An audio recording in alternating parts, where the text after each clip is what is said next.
Today starts the clock again. Yep, it's that Adobe Commerce update season. Unfortunately, it's like an oil change, or going to the dentist, or an exciting visit to your mother-in-law,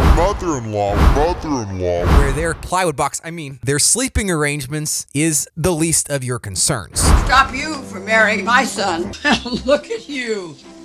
All in white. It's necessary, but you're not going to see solid ROI. In this short video, I'm going to walk you through my brief analysis of the most critical changes, discuss the expected effects of installing this update, and explain where you should focus your testing efforts as a merchant on Adobe Commerce. I'm recording this on a really cold, chilly day, and we're expecting a winter storm tomorrow, but what you don't need is cold Magento support. You know, if you need help applying this patch, may I indulge you in some of our warm hospitality with some of the best in the industry experts. We're going to knock this patch out for you. It's old hat for us. Better yet, we won't even force you into a retainer just to install this patch. May we show you some hospitality and get you peace of mind with this incredible efficiency of ours. Is, to be honest, no one that I know likes to invest money into installing these patches. All right, let's get back to the subject at hand. First, should I install it? Yes, and 1,000% yes. This is your quarterly security patch, and you need to get it installed within 1 month to maintain PCI compliance. But in reality, Adobe recommends within 72 hours. The latest of the latest versions available is 247P4 or patch 4, and that is the patch that was just released. The other versions, 246, 245, etc., that are still supported also have a patch that is applicable and that has been released as well. So the idea is just get to the latest patch version. Unless you are somehow out of support and a patch was not released, just install the patch version. You do not need to do an upgrade unless there was some feature that you do somehow need. The good news is that this is a minor patch. The bad news, and I mean really bad news, is that this does fix exploits that are currently happening out there in the wild, which might be affecting your store today.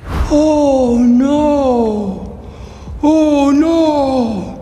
So let's start with what changed. If you want more details, check out the link in the description and the comments below. The link has so much more information as I guarantee you do not want to listen to me blab on about minuscule changes. But first and foremost, Adobe is making it easier for developers, critical word there, to change the encryption key. This was necessitated by the Cosmic Sting vulnerability that has caused a lot of headaches for many merchants. And I'm glad to see Adobe putting efforts into this, even though it's arguably a little late. And when I say encryption key, I am talking about a key that does encrypt specific pieces of information within the Adobe Commerce system. It is very important to rotate that, ideally on a regular basis, or at least rotate it from where it was probably for the past who knows how many years that you have been on Adobe Commerce. Another thing that changed is, oddly enough, the text editor has been downgraded a version. You go like, wait, Adobe's supposed to bring progress here. Well, developers were having trouble integrating with version 7, so we are back to version 6. I'm going to talk a little bit more about testing that here in just a minute. Additionally, Adobe did push some performance optimizations around coupons and quotes, also to prevent integrity violation errors, some of which you might have seen. Those are some of the strange gremlins that can plague the Adobe Commerce system. So those are the big call outs, and there are a myriad of small, somewhat input related filtering that have also been fixed. Not as much like fixing up code or bugs on the internal side. Mostly it's security related from what I am seeing. While we're still assessing this update for our customers, I don't see anything that will cause conflicts with existing code or modules. Thus, I estimate the negative effects to be minimal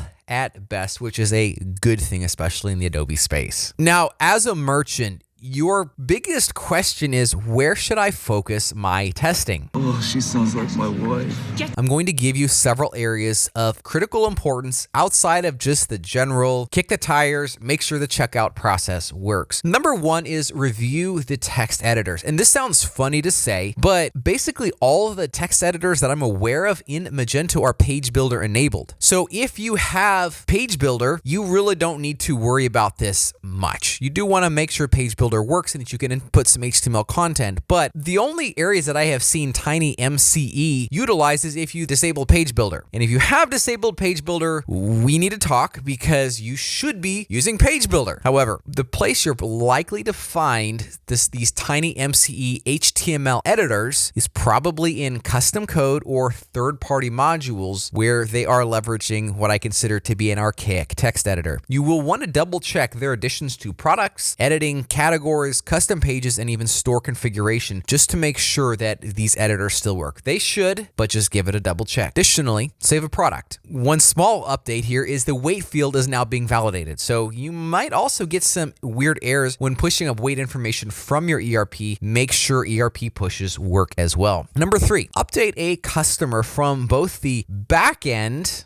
meaning save a customer, test customer, and then also impersonate that customer and then go make some changes to their email or their password or their name or their billing or shipping address on the front end. Number 4, update a coupon code that is well used in your system. There were some performance optimizations made around this. Should work, but just make sure it works. And of course, as I said earlier, place an order to make sure the order flows as expected straight into your ERP. And finally, if you have not rotated your encryption keys, do it ASAP. It's likely you've already been targeted for Cosmic Sting, that vulnerability. It's a pretty nasty one. To sum this up, not a massive update, why they call it a patch, but remember, you also might want to consider updating the rest of your modules. It tends to be a fairly nasty procedure in my experience, as few module vendors hold themselves to versioning standards, which then often breaks code or pieces of your process, and often in those dark hidden corners that really nobody ever tests out until it's too late. Finally, I mentioned this earlier, and I want to close out by reiterating, if you do not already have a partner that you're thrilled with, and you need to get this update set as soon as possible, may I introduce you to our